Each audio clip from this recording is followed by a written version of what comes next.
उत्तर प्रदेश के शिक्षा मंत्री और मुख्यमंत्री योगी आदित्यनाथ और शिक्षा मंत्री सतीश द्विवेदी ने कुछ लोगों को बुलाया और उनसे कहा कि 6000 सीटें नई हम निकाल रहे हैं, जिसमें आप लोगों की समस्या का समाधान हो जाएगा। लेकिन यहाँ पर जो अभ्यर्थी हैं, इनका कहना है कि 6000 सीटों में नहीं हमारी जो समस्या है उसका समाधान होगा, हमें 19,000 के लगभग सीटें दी जाए, जिससे 27 और 21% का जो ओबीसी और एससी का आरक्षण है उसमें इनके साथ न्याय हो सके।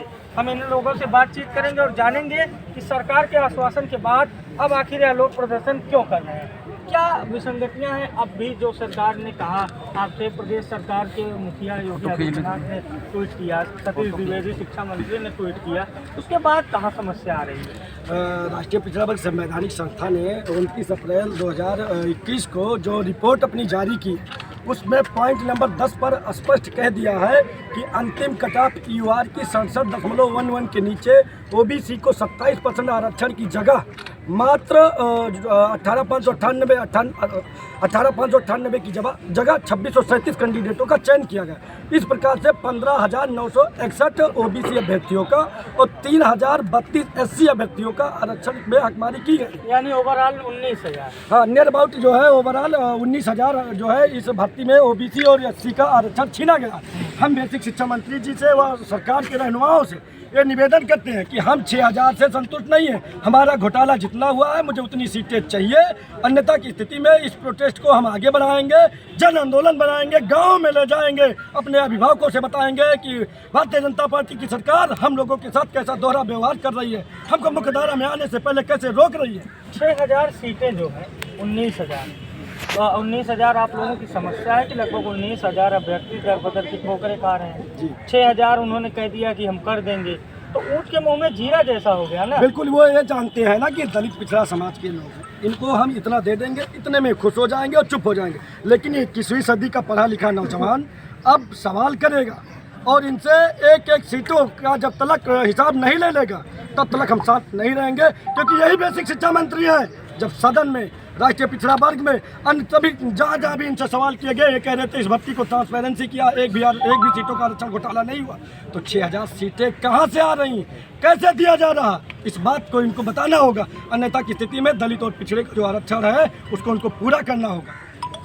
आप लोगों को क्या कहना है? सर नमस्कार। पहली बात तो आपको बहुत शुक्रिया कि हम लोग की आवाज़ उठा रहे हैं। सर इसमें क्या है, 6000 की सीटें जो दे के और ये लोग हम लोगों को आपस में लड़ाने का काम कर रहे हैं। सरकार जो है आपस में 2 ग्रुप बना देना चाहती है यहीं पे बैठे बैठे। दूसरी बात इसमें कुछ एक को सहमत कर दे, दूसरे को कर दे कि ये लोग मतलब इनका कहने का मतलब है कि टोटल ओबीसी जो है खुश हो गया इनसे।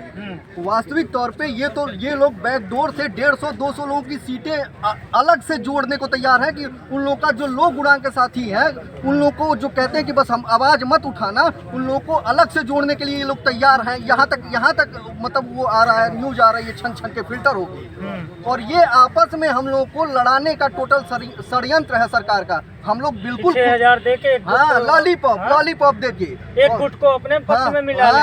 बिल्कुल यही मंशा है सरकार की। और हम लोग इनके बहकावे में नहीं आएंगे और हम लोगों की सारी मांगे पूरी होनी चाहिए। 67.11 से नीचे बेसिक की नियमावली के तहत जो है 18,598 सीटें बनती हैं, जिसमें से 2634 सीटें बस दी गई हैं, बस 2637 सीटें दी गई हैं। सॉरी गलती, एक सीट का साला एक सीट का हिसाब रखा है हम लोगों ने।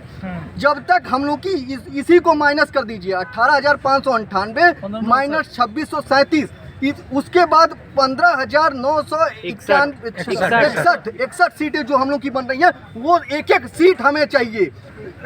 घोटाला इन्होंने शुरू किया है, खत्म हम करेंगे। हमारे अंदर गुस्सा बहुत है, बस केवल हमारे ही साथियों को बगल में बैठा दिया इन लोगों ने, हमारे ही लोगों ने हमको बेच दिया, एक तरीके से कह रहा हूँ मैं। हाँ जी, क्या कहना चाहेंगे आप? सर मैं ये कहना चाहूँगा कि जब से ये 69,000 भर्ती का प्रकरण शुरुआत हुआ है, तब से सरकार और अधिकारी और ब्यूरोक्रेसी ने हम छात्रों का हर तरीके से हनन किया। सबसे पहले हम लोगों को कटऑफ के मुद्दे पर लड़ाया, 60-65 के मुद्दे पर लड़ाया। उसके बाद हम लोग की जब सूची आई उसमें आरक्षण की बहुत बड़ी हकमारी की गई। हम लोग पिछले 1.5 साल से लगातार संघर्ष कर रहे हैं।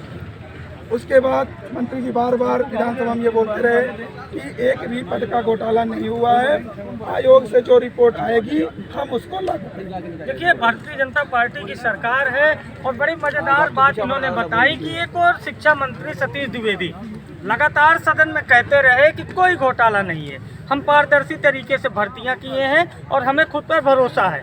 उसके बाद 6000 पदों को जोड़ा जाता है। सवाल यहीं से उठना शुरू होता है कि अगर भर्ती पारदर्शी थी तो 6000 पद क्यों जोड़ने पड़ रहे हैं, नए पद क्यों जारी करने पड़ रहे हैं? और फिर जब 19000 लोगों के भविष्य का सवाल है तो फिर 6000 लोगों को देकर आप क्या सिद्ध करना चाहते हैं? कुछ यहाँ पर महिला भी हैं जो भर्ती से पीड़ित